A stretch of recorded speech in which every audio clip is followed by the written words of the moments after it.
오직 은혜로 사네. 할렐루야.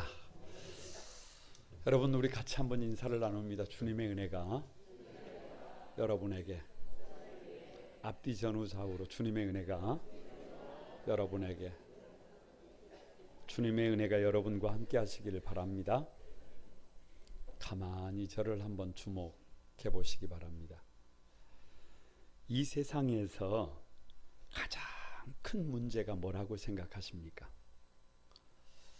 혹시 돈이 없는 것이 문제일까요? 혹시 건강하지 못한 것이 문제일까요? 뭐 직장이나 배우자가 없는 것이 문제일까요? 그런 것에 문제가 생기면 불편합니다. 그런 것에 문제가 생기면 힘이 듭니다. 이런저런 문제들이 추가로 발생합니다. 그래서 담임 목사로서 성도들을 위해서 기도할 때 우리 성도들이 경제적으로 좀 윤택해지고 영육간에 좀 강건해지고 가정도 온전하게 세워지기를 간절히 기도합니다. 그럼에도 불구하고 가장 큰 문제는 그런 것들이 아닙니다. 도대체 뭐가 가장 큰 문제냐? 로마서 1장에서 그들의 마음에 하나님 두기를 싫어하는 것, 그것이 가장 큰 문제다라고 말씀한 줄로 믿습니다. 왜냐? 자기 생각대로, 자기 감정대로, 자기 욕심대로 자기가 원하는 삶을 향해 가는 것, 여러분, 더 이상 그 삶에 하나님이 계시지 않는 것, 더 이상 하나님이 주인된 삶을 거절하는 것, 하나님 없이도 얼마든지 잘 살 수 있다고 생각하는 것이, 그것이 망국으로 가는 길이에요. 그래서 하나님 없이 사는 삶의 결론이 뭐냐 그러면 1단계가 정욕대로 내버려둡니다. 2단계가 부끄러운 욕심에 내버려둡니다. 3단계가 상실한 마음대로 내버려둡니다. 지난주 설교에. 그래서 합당하지 못한 일을 하게 됩니다. 그냥 욕된 존재가 돼요. 순기능이 아니라 역기능 인간이 돼요. 있기는 있는데 차라리 없는 것보다 더 못한 존재가 됩니다. 여러분, 우리 그런 삶을 살아서는 아니 될 것을 믿습니다. 그래서 지난 주간에 외쳤어요. 백문일답. 답이 정해져 있습니다. 그 마음에 하나님 두기를 싫어하기 때문이다. 그래서 내 마음에 뭐를 두기를 싫어하면, 하나님 두기를 싫어하면 그것이 만 가지 문제가 돼요.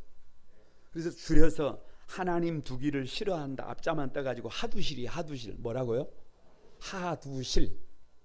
물으면 무조건 답이 뭐예요? 하나님 두기를 싫어하는 하두실이에요. 사람들이 왜 불의를 행합니까? 왜 추악해져요? 왜 탐욕이 가득해요? 왜 성적인 타락에 빠집니까? 왜 순리를 영리로 바꿉니까? 이유가 없어요. 왜 악의가 가득한 자로 살아갑니까? 왜 시기해요? 왜 살인해요? 왜 분쟁해요? 왜 사기를 쳐요? 왜 수군수군 됩니까? 왜 비방합니까? 왜 미워하는 삶을 삽니까? 왜 늙려갑니까? 왜 교만합니까? 왜 자랑합니까? 왜 악을 도모합니까?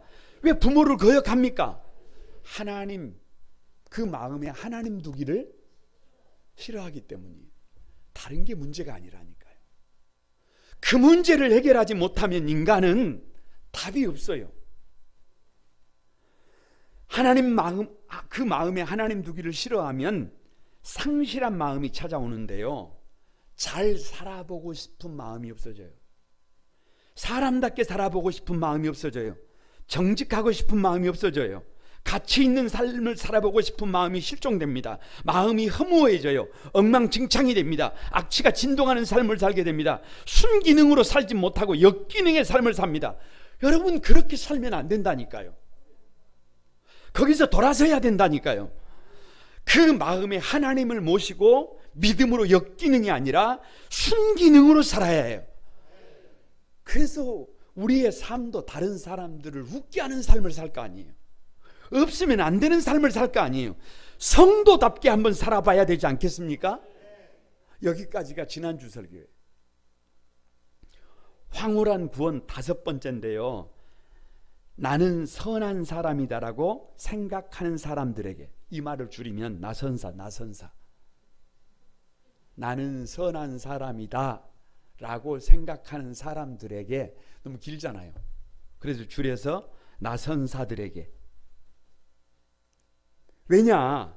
로마서 1장을 마쳤는데 32절의 결론이 뭐냐 그러면, 그 마음에 하나님 두기를 싫어하면 결국은 상실한 마음이 돼가지고 뭐에 해당된다?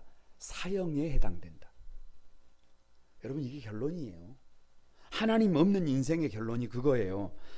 하나님 없는 인생의 종국은 뭐냐 그러면 아무것도 아니에요. 아무것도 아니에요. 아무것도 아닙니다. 그런데 여기서 나는 아닌데, 나는 그런 사람들하고 좀 다른데, 나는 선한데, 나는 그들과 좀 다른 삶을 사는데, 그렇게 문제 많은 사람들과 나를 엮지 말아라, 나를 비교하지 말아라. 어디 그런 사람들에게 나를 비교하느냐 라고 문제를 제기하는 사람들이 있다 없다? 있다. 그래서 로마서 2장 1절에서 11절의 말씀은 그런 나는 선하다, 나는 착하다, 나는 윤리적인 삶을 산다라고 생각하는 사람들의 죄가 뭔지를 세 가지로 얘기합니다. 그 첫 번째가 뭐냐 그러면 다른 사람을 판단하는 죄예요. 여러분 1절을 한번 같이 읽어봅니다. 1절 시작. 그러므로 남을 판단하는 사람아, 누구를 막론하고 내가 핑계하지 못할 것은 남을 판단하는 것으로 내가 정죄함이니 판단하는 내가 같은 일을 행함이니라. 자 보세요. 다시 말씀드리지만 1장에서 그 마음에 하나님 두기를 싫어하면 21가지 악을 행합니다. 그리고 그 결론이 사형이에요. 그러므로 그런 까닭에 더 이상 핑계를 대지 마라 그 말이에요. 다 하나님 앞에 나오라 그 말이에요. 다 하나님을 믿어야 살 수 있다 그 말이에요. 그런데 이쯤 되면 입을 닫고 두 손을 들고, 하나님 떠난 인생의 결론은 사형이구나, 하나님 떠난 인생은 답이 없구나, 방법이 없구나, 하나님 떠난 인생은 물을 떠난 고기구나, 하나님 떠난 인생은 뿌리 뽑힌 나무구나. 아멘 좀 하자 그 말이에요. 내가 사는 길, 내 사랑하는 자녀들이 사는 길, 이 땅의 모든 사람들이 사는 길은 오직 하나님을 모시는 것밖에는 방법이 없구나. 이것을 고백하고 하나님 앞에 돌아서자 그 말이에요. 그런데 그렇게 생각 않는 사람들이 있어요. 그 사람들이 누구냐? 남을 판단하는 사람들이에요. 다시 말하면 하나님이 나를 죄인이라고 하신 것에 대해서 불만을 제기하는 거예요. 아무리 하나님께서 하나님을 떠난 인생은 다 죄인이다, 다 사형에 해당된다고 해도 누구는 아니래. 누구는. 나는 그런 사람이 아니에요. 나는 그런 사람이 아니에요. 나는 지금까지 어떤 삶을 살았어요? 참 선한 삶을 살았어요. 덕이 되는 삶을 살았어요. 본이 되는 삶을 살았어요 라고 핑계를 대는 사람들입니다. 아니, 핑계만 대는 것이 아니라 남을 판단하는 정도가 아니라 다른 사람들을 비난하고 정죄하는 단계까지 나가는 것입니다. 왜 이렇게 남을 판단하느냐 그러면 간단해요. 왜 이렇게 다른 사람을 판단하느냐? 나는 그런 사람들과 다르다는 거예요. 내가 낫다는 거예요. 내가 선하다는 거예요. 나는 의인이라는 거예요. 나는 차원이 다르다는 거예요. 그래서 저렇게 21가지 악행을 저질러서 사형에 해당되는 저런 사람들과 나를 비교하지 마라. 결국은 누가 하나님의 자리에 앉아 있어요? 내가 우상이 돼서 하나님이 앉아야 될 자리에 딱 앉아서 다른 사람들을 판단하고 있습니다. 여러분, 지금도 예수 안 믿고요, 세상에서 아주 윤리적으로 살아가는 사람들은 이런 사람들이 넘쳐납니다. 왜 이렇게 남을 판단하느냐? 1절 하반절에 이렇게 말합니다. 남을 판단하는 것으로 내가 너를 정죄함이니 판단하는 내가 같은 일을 행함이니라. 무슨 말이에요? 하나님을 마음에 모시지 않고 악을 행하는 사람이나 윤리적으로 사는 사람이라 하나님이 보니까 어떻더라는 거예요? 똑같더라는 거예요. 똑같더라는 거예요. 그래서 사람은 이상한 속성이 있어요. 자기가 하면 로맨스예요. 자기가 하면 로맨스, 다른 사람이 하면 불륜입니다. 자기가 다른 사람들을 비판하면 아주 예리한 거예요. 아주 날카로운 거예요. 그런데 다른 사람이 그렇게 비판을 하면 부정적인 사람이 됩니다. 어떤 사람이 온순해요. 온순해. 그러면 자기가 온순하면 어떻게 보면 어떻게 보면 부드러운 것이 되고 다른 사람이 온순하면 나약한 것이 됩니다. 내가 이렇게 좀 잘 차려입으면 나는 패션 감각이 좋은 것이고 다른 사람이 잘 차려입으면 허영심이 가득한 거예요. 아니, 사람들 마음이 그래요. 사람들 마음이. 그래서 자기가 조금 선하다고 생각하면 그것이 우상이 돼가지고 자기가 하나님 앞에 하나님이 앉아야 될 자리에 딱 앉아서 다른 사람들을 다 판단하고 있습니다. 조금 배웠다는 사람들, 조금 잘났다고 하는 사람들이 다 그렇게 삽니다. 왜 다른 사람들을 판단하는 것이 죄냐? 2절에 보세요. 2절 다 같이 시작. 이런 일을 행하는 자에게 하나님의 심판이 진리대로 되는 줄을 아노라. 가만히 들어보니까요, 무슨 말이냐 그러면 그냥 그 마음에 하나님을 모시지 않고 사는 사람이나 나는 선한 사람이라고 생각하고 사는 사람이나 하나님이 보실 때 50보 100보다 그 말이에요. 그 사람이 그 사람이다. 사람은 아무리 선해도 그냥 그 정도예요. 아무리 약해도 그 정도예요.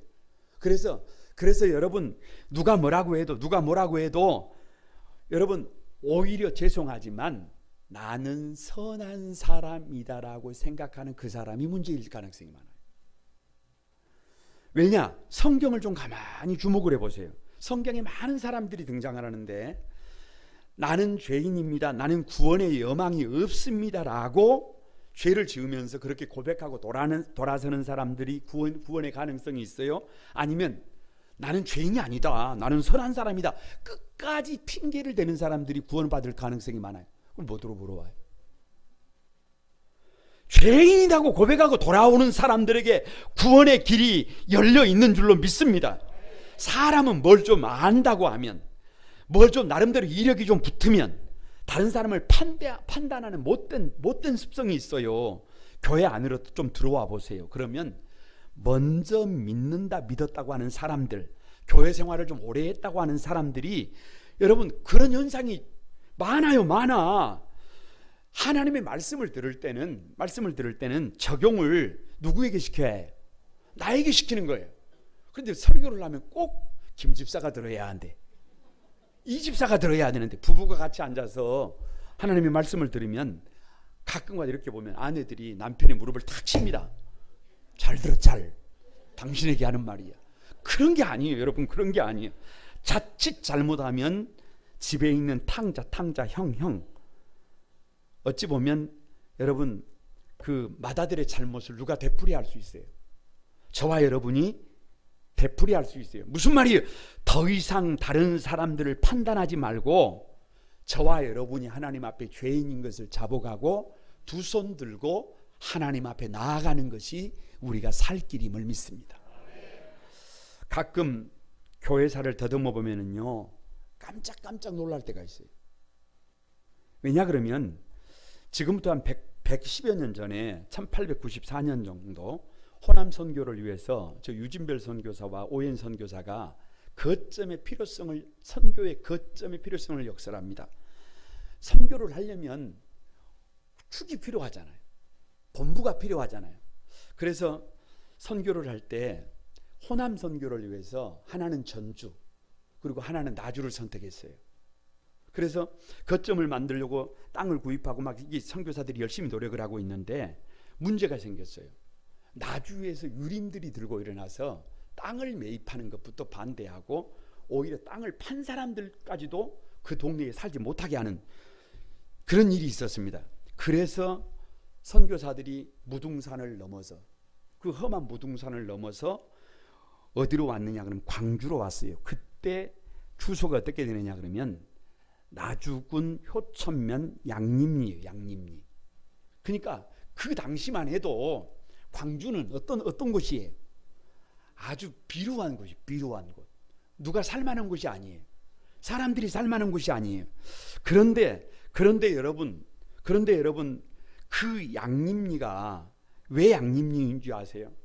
선교사들이 선교를 하러 이렇게 선교 여행을 하다가 보면 길가에 나병 환자들이 버려져 있어요. 피고름을 흘리면서 막 죽어가고 있어요. 두고 갈 수 없어서 그 나병 환자들을 이렇게 보호를 해야 될 거 아니에요. 그런데 정상적인 사람들이 사는 곳으로 데리고 갈 수가 없잖아요. 그래서 그래서 사람들이 없는 곳이 어디예요? 양림동이에요. 양림. 그때 양림리. 그래서 임시 주거 시설을 만들고 그 자리에 누구를 불러 모은 거예요? 나병 환자들을 불러 모은 거예요. 그런데 여러분 그곳이 바뀌어져서 오늘이 어디가 된 거예요? 광주가 된 거예요. 그러니까 이게 무슨 말이에요? 무슨 말이에요? 여러분 한번 생각을 해보세요. 나는 멀쩡한 나에게 그 나병 환자들을 데리고 오면 좋아할 사람이 누가 있겠어요? 그런데 그 양림리는 사람이 사는 곳이 아니라니까요. 부족한 곳이라니까요. 모자란 곳이라니까요. 누구를 데리고 와도 나병 환자고 들어와도 그것을 있는 그대로 받아. 있는 그대로. 시간이 지나고 나니까 여러분 광주는 어떻게 되고 이렇게 큰 도시가 되고 만물을 충만케 하는 교회가 들어가는 곳에 복음이 들어가는 곳에 여러분 그 땅이 바뀌어지잖아요. 그것뿐만이 아닙니다. 여러분 선교사들이 광주에 왔을 때요. 악질 깡패가 있어요. 악질 깡패가. 그 깡패가 누구냐 그러면 이름이 최망치. 조폭이에요. 조폭. 뒤에 목사님이 되는데 호가 오방이라는 말이 무슨 말이냐 그러면 5가지를 버렸다 그 말이에요. 그래서 이 사람은 거세를 했어요. 거세를 해. 믿음으로 살려고 거세를 한 사람이 대략 어떤 사람인지 알잖아요. 그래서 광주의 아버지라 그래요. 최흥종 목사님. 한센인들의 아버지라 그래요. 모든 사람들이 죄인이라고 손가락질하던 사람이 바로 이 사람이에요. 그런데 왜 이 사람이 이렇게 달라졌느냐? 자기 자신이 죄인인 것을 깨닫고 나니까, 더 이상 자기 자신에게 구원의 여망이 없는 것을 깨닫고 나니까 달라진 거예요. 그 오방 최흥종 목사님이 나병 환자들을 살 곳이 필요하다고 역설을 해가지고 사실은 정부로부터 받아낸 땅이 신풍의 양원이에요. 이게 교회사. 그러니까 여러분 무슨 말이에요? 내가 죄인인 것을 절감하는 사람들, 내가 부족한 것을 인정하는 곳에 누가 일하시는 거예요? 하나님이 일하시는 거예요. 그런데 반대로 나는 선한 사람이다. 나는 착한 사람이다. 나는 다른 사람들과 다른 삶을 산다. 여러분 이런 믿음을 가지고서는 우리에게 구원의 여망이 없습니다. 우리에게 방법이 없어요. 옆 사람을 여러분 한번 축복합니다. 내가 죄인인 것을 고백하고 내 마음에 하나님을 모시는 것이 나도 살고 우리 가정이 살고 이 역사가 사는 길이다. 꼭 마음에 새기시길 바랍니다. 나선사 나는 선한 사람이라고 생각하는 사람들의 두 번째 죄가 뭐냐? 하나님이 인자하심을 멸시한 죄예요. 뭐라고요? 하나님의 인자하심을 멸시한 죄. 4절을 한번 보시기 바랍니다. 4절 다 같이 한번 읽어봅니다. 시작. 혹 내가 하나님의 인자하심이 너를 인도하여 회개하게 하심을 알지 못하여 그의 인자하심과 용납하심과 길이 참으심이 풍성함을 멸시하느냐. 무슨 뜻인지 쉽게 이해가 됩니까? 여러분 사람은요 알든지 못하든지 하나님의 무한한 은혜를 입었어요. 하나님의 형상대로 지어졌잖아요. 창세기를 펼쳐서 창세기를 가만히 읽어가다가 보면 하나님의 은혜가 얼마나 큰지 제가 물으면 답은 정해졌어요. 뭐라고 하느냐 그러면 다 같이 나를 위해서. 이제 지금부터 묻는 말은 무조건 누구를 위해서예요? 나를 위해서예요. 제가 묻습니다. 하나님께서 우주 만물을 왜 만드셨어요? 저 하늘의 해와 달과 별들을 왜 만드신 거예요? 여러분 이 온 우주에 있는 모든 피조 세계를 왜 만드셨어요? 저와 여러분이 만든 게 아니에요. 눈 떠보니까 하나님이 이미 나를 위해서 만들어놨네요. 아니 왜 사람에게 필요한 모든 것을 만들어 놓고 그 뒤에 사람을 만드셨어요? 뭐들어 고민을 하냐니까요. 나를 위한 것이라니까. 네가 그들보다 더 중요하다는 거예요. 네가 그것을 더 다스리라는 거예요. 왜 6일 동안 열심히 일하고 7째 날은 안식하라고 했어요? 그걸 뭐들어 물어봐요. 일만 한다고 인생이 세워지는 게 아닙니다. 일만 한다고 등골이 으스러지도록 일한다고 사람이 세워질 것 같으면 여러분 세상이 이렇지 않아요. 왜 선악과 룰을 주셔서 지킬 것을 지키게 하셨습니까? 그 지킬 것 못 지키면 그거 짐승이에요. 그 리더 아니에요. 그 사람 아닙니다. 왜 남자와 여자가 한 몸이 되게 하셨을까요?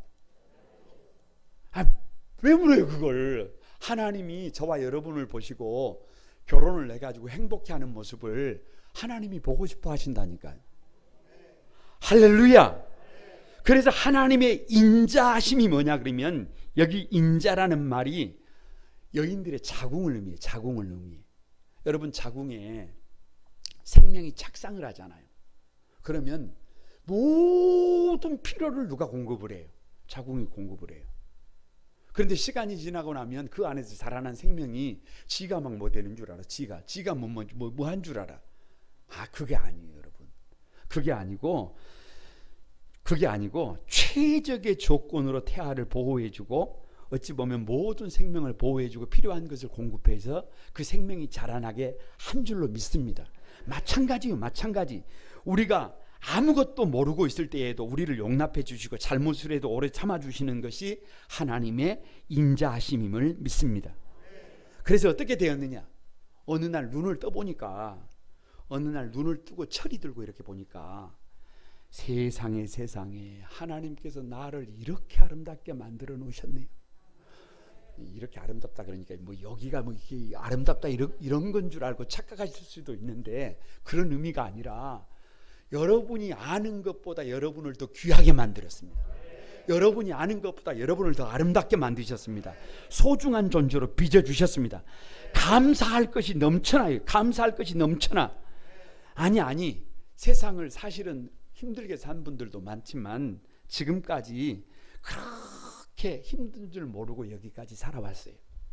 다니엘 기도회에 참석을 해서 지난 한 20일 동안 간증을 들어보니까요, 어떤 사람은 교통사고가 나가지고 다리 하반신이 없는 사람도 있고, 어떤 사람은 사업에 실패를 해가지고 그냥 통장이 아니고 탕장이 된 사람이 있고, 뭔 말인지를 몰라도 상관이 없습니다. 어떤 사람은 그냥 질병에 걸려가지고 만신창이가 된 사람이 있고. 여러분 저 좀 보세요. 어때요 여러분? 그런 사람처럼 보여요? 그렇잖아요. 아니 그러니까 이게 무슨 말이냐 그러면 하나님이 베풀어 주신 은혜가 너무 커요. 그런데도 스물스물 무슨 마음이 밑에서 올라오느냐 그러면 어렵고 힘든 사람들을 보면, 처참한 사람들을 보면 저 사람 왜 저렇게 살지? 저 사람은 왜 저렇게 저것밖에 되지 않을까? 참 한심스럽다. 미련하면 방법이 없다니까. 그런 생각이 막 스물스물 올라온다니까요. 그런 생각의 중심에는 나는 저런 사람과 다르다라고 하는 치명적인 결함이 그 사람에게 있는 거예요. 감사할 줄도 모르고 회개할 줄도 모르고 하나님을 멸시합니다. 내가 잘해서 오늘의 내가 있는 줄 알아요. 내가 다른 사람들보다 뛰어나서 오늘 이런 은혜를 누린 줄 알아요. 그것이 아니라니까요. 그것이 아니라니까요. 우리가 한 것이 없다니까요. 하나님께서 100% 은혜로 주신 것임을 믿습니다. 하나님의 은혜의 결과임을 믿습니다. 왜 하나님의 인자하심을 멸시한 죄냐? 5절을 한번 보세요. 5절 다 같이 한번 시작. 다만 내 고집과 회개하지 아니하는 마음을 따라 진노의 날 곧 하나님의 의로우신 심판이 나타나는 그날에 임할 진노를 내게 쌓는도다. 여기 고집, 여기 회개하지 않는 마음 이렇게 돼 있는데요, 똑같은 마음이에요. 고집이나 회개하지 않는 마음이나 똑같은 마음인데, 고집 더하기 플러스 지식을 더해 보세요. 여러분 회개하지 않는 마음에 지식을 더해 보세요. 그러면 사람을 죽이는 독약이 됩니다. 생각을 해보세요. 그래서 이 고집의 지식이 더해지거나 회개하지 않는 마음에 지식이 더해지면 아는 만큼, 배우는 만큼, 다른 사람들보다 더 가진 만큼, 다른 사람보다 더 높은 자리에 세워진 만큼 다른 사람들을 힘들게 합니다. 다른 사람들을 어렵게 만듭니다. 다른 사람들을 고통스럽게 만듭니다. 그래서 고집스러운 마음과 회개하지 않는 마음을 가지고 있으면 여러분 결국에는 지금 평안한 것 같아도 하나님께서 그 삶에 진노를 쌓게 됩니다. 우리 중에 스스로 이런 착각에 빠진 분들이 없게 되기를 바랍니다. 내 마음에 하나님이 없어요. 자기가 알잖아요. 자기가 알잖아요. 내 마음이 하나님이 없어요. 그런데도 불구하고 만사가 형통해요. 일이 잘 됩니다. 그래서 믿음 좋다라고 하는 사람들이 어려움 당하는 것을 보고 아이고 이렇게 조소를 보냅니다. 그 정도가 아니라 성도들 중에는 여러분, 나는 새벽 기도를 한 번도 안 나가도 아이들도 공부를 잘하고 부부간에도 부부애가 유별나게 좋고 만사가 형통한데 저 사람은 맨날 새벽 기도 나가가지고 말도 못하는 짐승처럼 울부짖고 콧물 눈물 짜가면서 기도하는데 애들은 맨날 시험에 떨어지고 부부 사이는 좋지도 않고 딱 봐도 뭔가가 문제가 있는 것 같아요. 무슨 생각이 드느냐 그러면 그런 사람들이 참 어리석게 보여요. 그런 사람들이 어리석게 보이고 오히려 누구는 나는 나 자신을 대단하게 생각해요.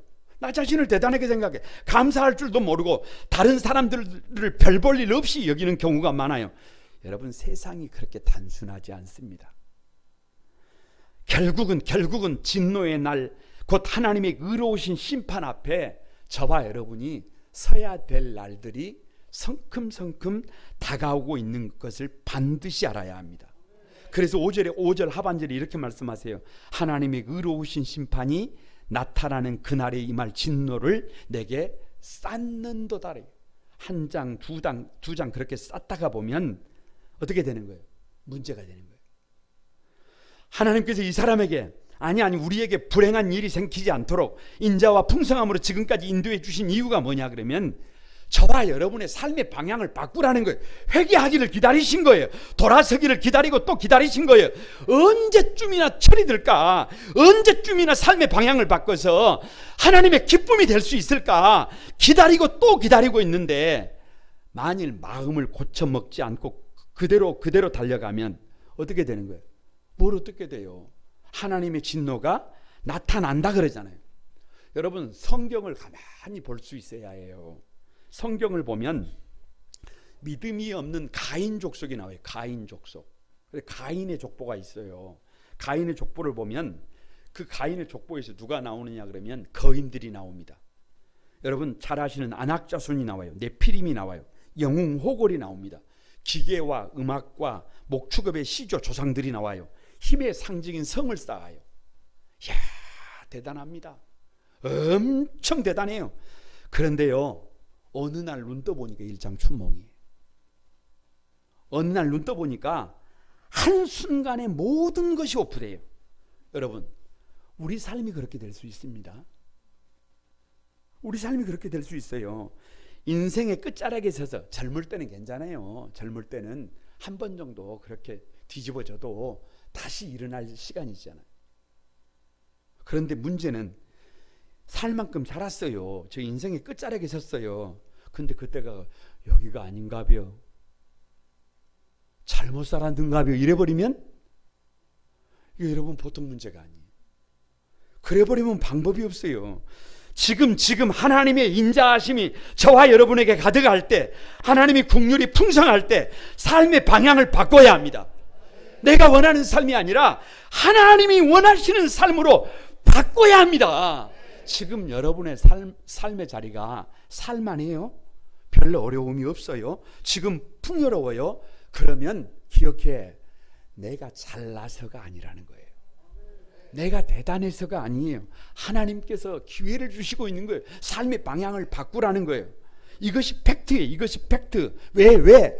믿음으로 하나님을 그 중심에 모시고 삶의 방향을 바꿔서 새 삶을 살기를 주님께서 요청하고 기다리고 있는 줄로 믿습니다. 옆 사람을 한번 축복합니다. 하나님의 인자하심과 풍성함을 멸시하지 맙시다. 멸시하지 맙시다. 삶의 방향을 바꿉시다. 여러분, 그 주인공들이 여러분이 되시길 바랍니다. 나선사 나는 설한 사람이다 라고 생각하는 사람들의 세 번째 죄가 뭐냐? 세 번째가 선을 행하지 않는 거예요. 선을 행하지 않는 죄. 6절을 한번 읽습니다. 6절 다 같이 읽어봅니다. 시작. 하나님께서 각 사람에게 그 행한 대로 보응하시되. 사냥꾼에게 쫓기고 있던 이리 한 마리가 있었어요. 이제 숲에서 있으면 잡힐 것 같으니까 민가로 내려왔어요. 그래서 그 마을에서 가장 착한 집으로 숨어 들어가려고, 그러면 살 수 있지 않을까 싶어서 이리가 내려와서 보니까 집들이 문이 다 닫혔어요. 그런데 담장 위에 고양이 한 마리가 이렇게 보고 있어서 고양이에게 물어봤어요. 여보게, 나 좀 살려주게. 내가 지금 쫓기고 있는데 이 마을에서 가장 착한 농부가 누군가? 그러니까 고양이가 하는 말이 스테판에게 부탁해보게. 그리고 집을 가르쳐 주는 거예요. 보니까 이리가 하는 말이, 그 집은 안 되는데 사실 며칠 전에 내가 그 집에 양을 훔쳤는데. 그러니까 고양이가 하는 말이, 다시 하는 말이, 그러면 데미안에게 가서 부탁을 해보소. 거기도 안 되는데 그 집에는 송아지를 훔쳤는데. 그러니까 고양이가 하는 말이, 자네는 그러고도 살기를 바란가? 이 마을 농부들은 모두 정직하고 착한 사람들이지만 자기 원수는 다 분간한다네. 자네가 뿌린 씨는 자네가 거두게나 라고 하면서 들어갔다는 외국 동화가 있어요. 성경에 흐르는 도도한 물줄기가 뭐냐 그러면, 우리가 이 땅에서 어떤 삶을 사느냐에 따라서 결국에는 하나님께서 각각 우리가 행한 대로 갚으신다, 갚으지 않는다. 여러분, 이걸 분명히 기억해야 해요. 신앙생활을 하다가 보면 이해가 되지 않을 때가 참 많아요. 여러분, 성도들의 시각에서 교회를 볼 때요, 교회가 이해가 안 될 때가 많을 겁니다. 왜냐 그러면 여러분은 한 사람의 입장에서 교회를 보지만 교회는 사실은 전체를 보기 때문에 사실은 목회자를 봐도 교회를 봐도 이해가 안 될 때가 많을 수도 있어요. 여러분, 그런 것처럼 가만히 믿음으로 살아가다가 보면 믿음으로 살아도 어려움을 겪는 성도들이 눈에 보입니다. 믿음 없이 살아도 만사가 형통하는 사람들이 눈에 보입니다. 말씀대로 살려고 발버둥치는 사람은 손해보는 것 같고, 인간적인 수단과 방법으로 얄밉게 사는 사람들이 더 잘 되는 것을 보는 경우도 있습니다. 그런데요, 하나님께서는요, 시간이 지나면 각자가 행한 대로 반드시 그 열매를 거두게 하시는 것이 성경의 법칙임을 여러분은 기억하셔야 합니다. 왜 선을 행하지 않는 죄냐? 7절에 여러분 한번 보세요. 7절 다 같이 한번 읽어봅니다. 시작. 참고 선을 행하여 영광과 존귀와 썩지 아니함을 구하는 자에게 영생으로 하시고. 그냥 거두절미하고 하나님께서 각 사람에게 행한 대로 보응하시는 것을 아는 사람은 뭐 할 줄 알아야 돼. 뭐 할 줄. 다 같이 참고 선을 행할 줄 알아야 한다. 어떤 경우가 돼도 참을 줄 알아야 되고 선을 행할 줄 알아야 해요. 여러분, 누가 성도냐? 별거 없어요. 별거 없어. 아무리 어려운 일이 있어도, 아무리 큰 문제가 있어도 뭐 할 수 있어야 해요? 참을 수 있어야 해요. 내가 참지 못하면 그 너머에 일하시는 하나님을 경험하기가 어려워요. 그래서 여기서 참는다는 말이 상당히 중요해요. 헬라어로 휘포메노인데요, 휘포라는 말은 먼먼 밑에, 먼먼 밑에. 메노라는 말은 거한다라는 말이에요. 그러니까 참는다는 말이 무슨 말이냐 그러면, 어떤 사람이 참고 선을 행할 수 있느냐 그러면 밑으로 들어가는 사람이, 밑으로 들어가는 사람. 예를 들면, 죄송합니다, 적절치 않더라도 용서하시기 바랍니다. 부부가 있어요. 그런데 어떤 아내가 여러분 남편과 사이에서 문제가 있어도 그 극복하고 승리할 수 있느냐 그러면 남편 밑에 들어가면 돼요. 아멘 안 할 줄 알았어요. 반대로 남편이 어떻게 극복할 수 있느냐 그러면 누구 밑에 들어가면 돼요. 이제 막 아멘을 하려고 그러잖아요. 참는 것이 뭐냐 그러면 내가 누구 밑에 들어가는 거예요. 참는 것이 뭐냐 그러면 하나님의 말씀 밑으로 내가 들어가는 거예요. 내 생각을 내려놓고 내 방법과 내 감정을 내려놓고 하나님 말씀 밑으로 들어가면 이겨낼 수 있습니다. 승리할 수 있습니다. 우리가 참지 못하는 이유가 뭐냐 그러면 내가 생각할 때 내가 부족할 것이 없어요. 내가 모자란 것이 없어요. 아니, 다른 사람보다 내가 더 나아요. 아니, 다른 사람보다 내가 더 위에 있다고 생각하기 때문이에요. 그래서 못 참습니다. 그래서 이기려고 합니다. 그래서 꺾으려고 합니다. 그래서 꺾어질 줄 알아요? 그래서 이겨질 줄 알아요? 아니, 그래서 안 꺾어진다니까요. 그래서 못 이긴다니까요. 그러면 삶의 자리가 더 복잡해진다니까요. 답이 나오지 않는다니까요. 그렇게 다른 사람을 이기려고 하는 것이 옳은 삶일까요? 우리 주님을 보세요. 주님께서는 이 땅에 종으로 오셨습니다. 그리고 가장 낮은 곳에 가장 더러운 가불 땅에 우리 주님이 우리를 섬기기 위해서 오셨어요. 여러분, 그리고 세리와 창기의 친구가 되어 주셨어요. 저들의 손을 잡아주셨어요. 함께 울었고 함께 아파해 주셨어요. 우리의 죄를 대신 짊어지고 십자가 위에서 흉내만 낸 것이 아니라 죽었어요. 그냥 죽었어요. 그래서 그 주님이 저와 여러분의 주님이 된 줄로 믿습니다. 예를 들어 보십시다. 가령 여러분 앞에서 제가 어떤 사람을 만났는데 내가 별로 잘못한 것도 없는데 나에게 시비를 걸고 나에게 막 부당하게 욕을 합니다. 그러면 내가 그 사람하고 싸울 수 있다 없다? 내가 사람이 아닙니까? 나도 싸울 수 있지? 이길 수 있다 이길 수 없다? 이길 수 있다. 그래서 그 사람을 진리게 놨다고 칩시다. 그런 게 아니라 그랬다고 칩시다. 그러면 여러분 속은 시원할 수 있지만 여러분의 마음속에 바로 드는 생각이 저 사람이 목사일까? 이런 생각 안 들까요? 반대로 그 사람의 부동한 욕까지도 가만히 그것을 감사로 받으면서 마음은 뒤집어졌을지 모르지만 그것을 극복하는 것을 보면 곁에 있는 분들이, 우리 성도들이 목회자를 볼 때 역시 우리 목사님은 진짜 목사님이시구나 이런 생각 안 할까요? 아니, 우리 생각이 있는 사람들이잖아요. 우리 생각이 있는 사람들 참고 선을 행하면 뭐가 따라와요? 영광과 존귀가 따라옵니다. 이건 여러분 하나님의 약속이에요. 반대로 8절을 보시기 바랍니다. 8절 같이 한번 읽어봅니다. 시작. 오직 당을 지어 진리를 따르지 아니하고 불의를 따르는 자에게는 뭐와 뭘로 하신다? 진노와 불의로 하신다. 꼭 무슨 나쁜 일을 기록할 때는요, 그냥 한 사람이 했다 이렇게 하면 좋은데 당이라고 말해요. 당. 오직 당을 지어서 뭔 일을 한대요? 진리를 따르지 않는데요. 오직 당을 지어서 불의를 따른대요. 여러분 이걸 꼭 기억해야 해요. 왜냐 그러면 죄성을 가진 사람의 특징이 뭐냐 그러면 다른 사람들을 험담하는 일에, 다른 사람들을 손가락질하는 일에, 나는 좀 의롭고 다른 사람들을 지적질하는 일에는 금방 마음이 하나가 됩니다.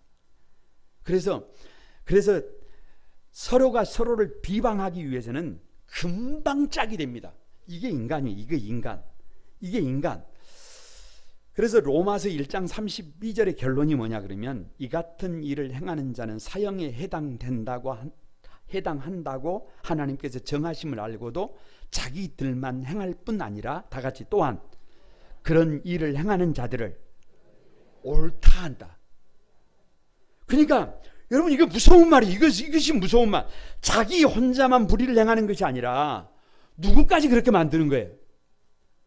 그냥 다른 사람이 아니에요. 옆에 있는 사람이에요. 옆에 있는 사람이에요. 여러분, 그래서 비판하는 사람 곁에 오래 있으면 나도 비판합니다. 원망하고 불평하는 사람 옆에 있으면 시간 지나면 누구도 원망하고 불평해요. 나도 원망하고 불평해요. 그런데 감사하는 사람 옆에 있으면 나도 어떻게 돼요? 나도 감사해요. 그거 어려운 거 아니에요. 나도 찬양하는 사람 옆에 있으면 나도 찬양한다니까요. 여러분, 이게 복음의 굴락지예요. 국화가 있는 곳에는 국화가 나고 믿음의 사람이 있는 곳에는 믿음의 사람이 등장합니다. 그런데 9절에 악을 행하는 사람 곁에는 누가 있어요? 누가? 악을 행하는 사람이 같이 있다니까요. 악을 행하는 각 사람의 영에는 환난과 권고가 있으리니 먼저는 유대인에게. 무슨 말이에요? 하나님께서 심판을 하실 때요, 저 길 가는 사람들 심판하는 게 아니에요. 저 믿음 없는 사람들 심판하는 게 아니에요. 하나님께서 심판하실 때는 먼저는 유대인이라 그러잖아요. 먼저 믿는 사람들이에요. 그러니까 본이 되지 못하는 믿음의 사람들을 어떻게 한다? 환난과 권고가 있게 한다. 그러니까 참지 못하고 악을 행하는 삶은 이건 어리석은 거예요.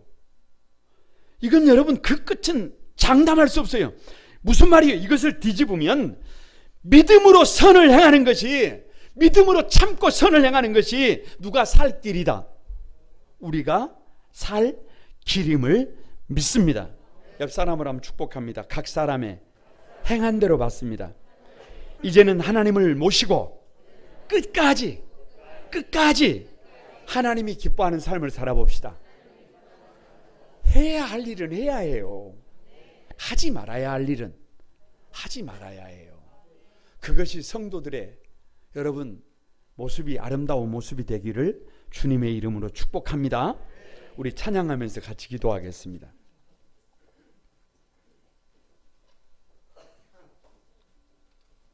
나의 모든 행실을, 찬양 같이 드립니다.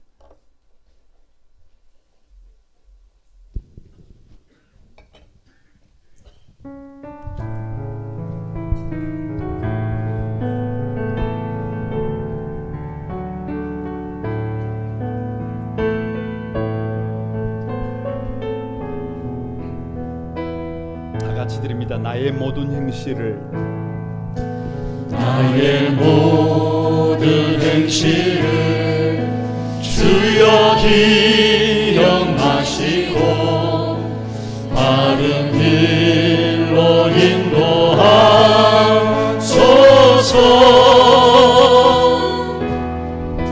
기쁠 때나 슬플 때 나와 동행하시며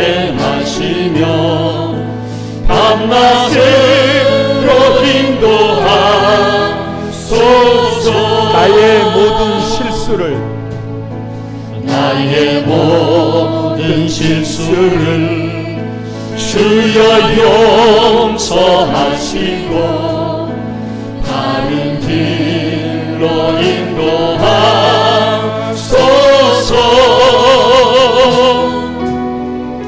주여 크신 사랑과 하늘나라 영광을 나도 전파하게 하소서. 여러분, 우리 오른손을 들고 이 땅 위의 모든 것, 이 땅 위의 모든 것 마지막 날 될 때에 주여 나를 바라주소서.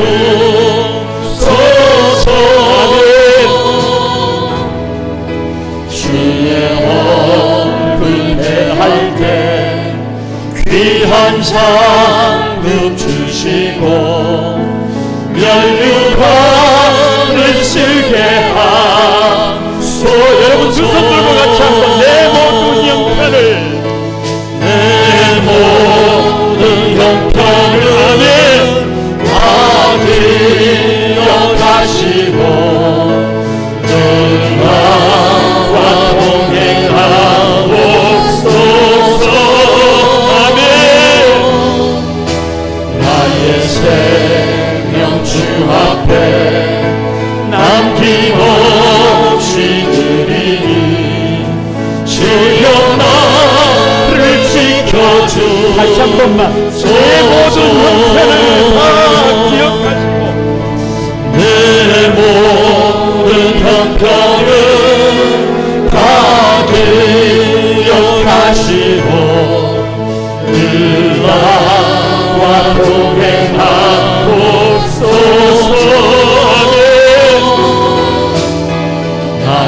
생명 주 앞에 남김없이 드리니 주여 나를 지켜주소서.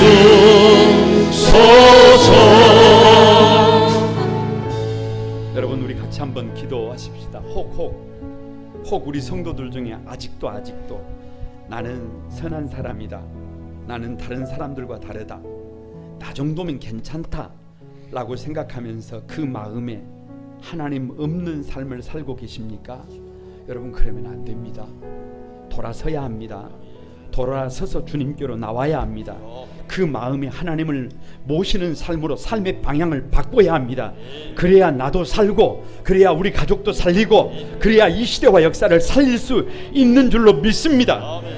다른 사람을 판단하는 죄에서 돌아서게 해주십시오. 하나님의 인자하심을 멸시하는 죄에서 돌아서게 해주십시오. 마땅히 선을 행하지 않는 죄에서 돌아서게 해주십시오. 그래서 믿음으로 살기를 원합니다. 그래서 하나님의 영광을 드러내기를 소망합니다. 반드시 주님의 기쁨이 되고 싶습니다. 여러분, 우리 다 같이 한번 오늘 주신 말씀 부여잡고 주여 삼창하고 합심해서 한번 하나님 앞에 기도하겠습니다. 다 같이 한번 기도합니다. 주여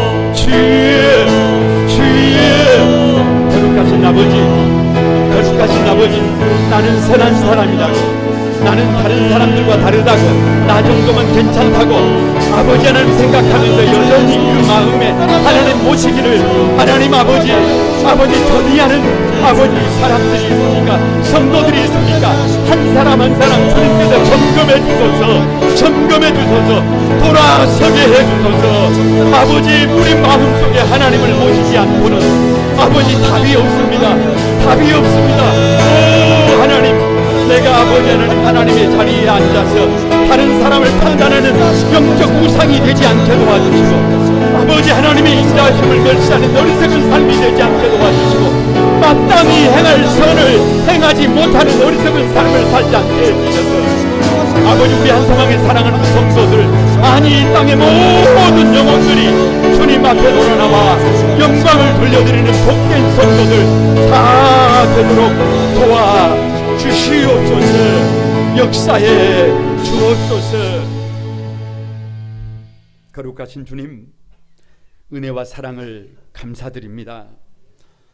여전히 아직도 우리 가운데는 나는 선한 사람이다, 나는 다른 사람들과는 조금 다르다, 나 정도면 괜찮다 라고 생각하고 하나님이 아니라 나 자신을 신뢰하고 나 자신을 의지하며 살아가는 사람들이 많음을 솔직하게 고백합니다. 하나님, 우리 한소망에는 그런 분들이 한 분도 계시지 않도록 주여 살펴주옵소서. 우리에게는 복음이 필요합니다. 우리에게는 예수님이 필요합니다. 예수 그리스도가 있어야, 예수 그리스도를 주인으로 모셔야 사람다운 삶을 살 수 있습니다. 가치 있는 삶을 살 수 있습니다.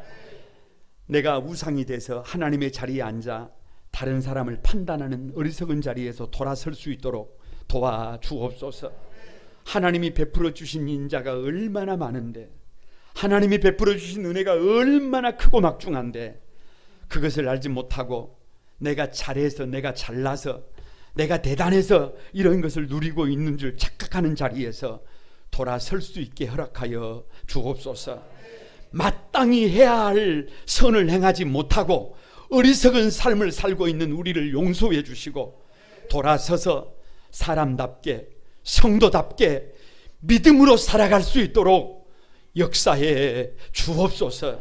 결단하고 각오하고 다짐하는 한소망의 성도들 한 사람 한 사람 넉넉하게 은혜 베풀어 주실 것을 믿고 감사드리올 때 예수님의 이름으로 기도드리옵나이다. 아멘.